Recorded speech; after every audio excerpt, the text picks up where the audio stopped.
વડોદરામાં શાળાના બાંધકામ પર બ્રેક, 4 મહિનામાં જ કામ અટકતા આયોજન સામે સવાલ, વિપક્ષે ઉઠાવ્યા સંકલનના મુદ્દા। વડોદરા મહાનગરપાલિકાના આયોજનને લઈને ફરી એકવાર સવાલ ઊભા થયા છે। ગોત્રી વિસ્તારમાં ડોક્ટર સર્વપલ્લી રાધાકૃષ્ણ શાળાના નવા મકાનનું ખાતમુહૂર્ત થયાના માત્ર 4 મહિનામાં જ બાંધકામ અટકાવવાની સ્થિતિ સર્જાઈ છે।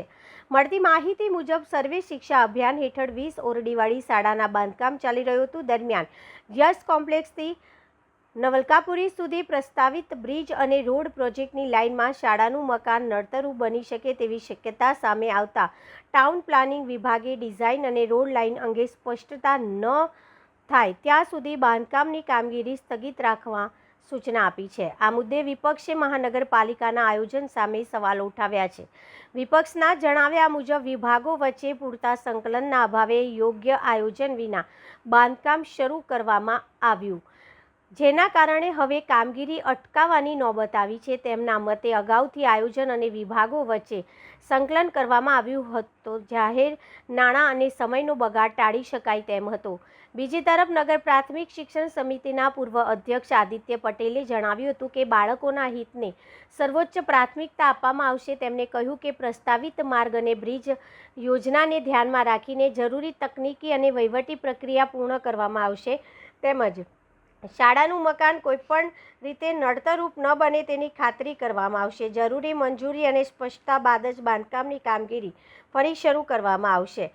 હાલ આ સમગ્ર મામલે મહાનગરપાલિકાના વિવિધ વિભાગો વચ્ચે વધુ સારા સંકલનની જરૂરિયાત અંગે ચર્ચા શરૂ થઈ છે। હવે આગામી નિર્ણય બાદ શાળાનું બાંધકામ ક્યારે ફરી શરૂ થશે તેના પર સ્થાનિક અને વાલીઓની નજર છે। વડોદરા મહાનગરપાલિકા સંચાલિત નગર પ્રાથમિક શિક્ષણ સમિતિમાં વિઝન 2030 અંતર્ગત જૂની જર્જરિત થઈ ગયેલા શાળાના મકાનોને નવી શાળા મકાન બનાવવા માટેનું કામ ખૂબ પૂરજોશમાં એક વિઝન સાથે ચાલી રહ્યું છે, જે અંતર્ગત તત્કાલીન નગર પ્રાથમિક શિક્ષણ સમિતિના ચેરમેન તરીકે વડોદરા મહાનગરપાલિકા સંચાલિત નગર પ્રાથમિક શિક્ષણ સમિતિની ગોત્રી ખાતે આવેલ ડૉક્ટર સર્વપલ્લી રાધાકૃષ્ણન શાળાનું મકાન જૂનું થઈ ગયેલું હોય તેને નવું મકાન મળે શાળાને તે પ્રકારની તજવીજ હાથ ધરાઈ હતી। વર્ષોથી ચાલી આવતી પરિપાટી મુજબ રાજ્ય સરકારના સમગ્ર શિક્ષા વિભાગને જરૂરી રિક્વાયરમેન્ટ રેઝ કરી હતી। તે અંતર્ગત જરૂરી ડિઝાઇન નકશા મંજૂર કરાવવાની કામગીરી કરીને શાળાના નવા મકાનની મંજૂરી મળી હતી। ત્યારબાદ શાળાના મકાનનું ખાતમુહૂર્ત કરવામાં આવ્યું હતું અને શાળાનું બાંધકામ પૂરજોશમાં ચાલુ થઈ ગયું છે અને અત્યારે પ્લિન્થ લેવલ પર પૂર્ણ થયું છે।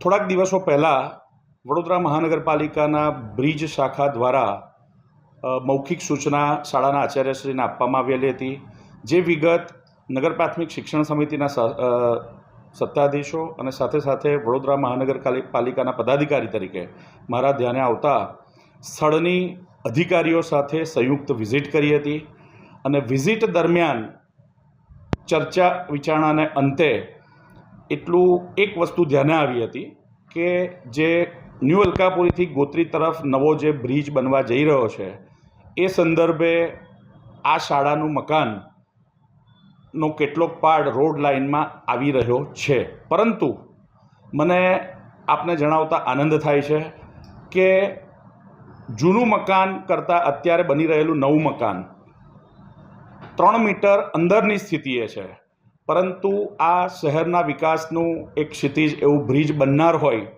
આ શાળાના મકાનની ડિઝાઇનમાં ખૂબ નાનકડો ફેરફાર કરવાની જરૂરિયાત ઊભી થઈ છે અને કોઈપણ સ્થળ પર થયેલું બાંધકામને નથી નુકસાન પહોંચવાનું કે નથી કામ અટકવાનું, પરંતુ એક પ્રક્રિયાના ભાગરૂપે નગર પ્રાથમિક શિક્ષણ સમિતિ અને વડોદરા મહાનગરપાલિકાના સંકલનથી રાજ્ય સરકારમાં આ શાળાના મકાનનું નાનકડું રિવાઇઝ ડ્રોઈંગ કરવાની જરૂરિયાત ઊભી થઈ છે અને આ રિવાઇઝ ડ્રોઈંગ મંજૂર થયા બાદ શાળાનું કામ ટૂંક જ સમયમાં પૂરજોશમાં ચાલુ થશે। પરંતુ હું આપના માધ્યમથી જણાવવા માગું છું કે આ અમારી માટે એક વિશેષ સંજોગ હતો, જેથી ભવિષ્યમાં જ્યારે પણ નગર પ્રાથમિક શિક્ષણ સમિતિ દ્વારા કોઈપણ નવી શાળાના મકાનનું બાંધકામ કરવામાં આવશે તો આજ પછી અમારા તરફથી એક એવો સંતુલિત નિર્ણય લેવાયો છે કે વડોદરા મહાનગરપાલિકાની ટાઉન પ્લાનિંગ શાખા જોડે સંકલન કરીને ભવિષ્યના વડોદરાના આયોજનને લઈને શાળાના મકાન કોઈ જગ્યાએ રસ્તા લાઇનમાં કે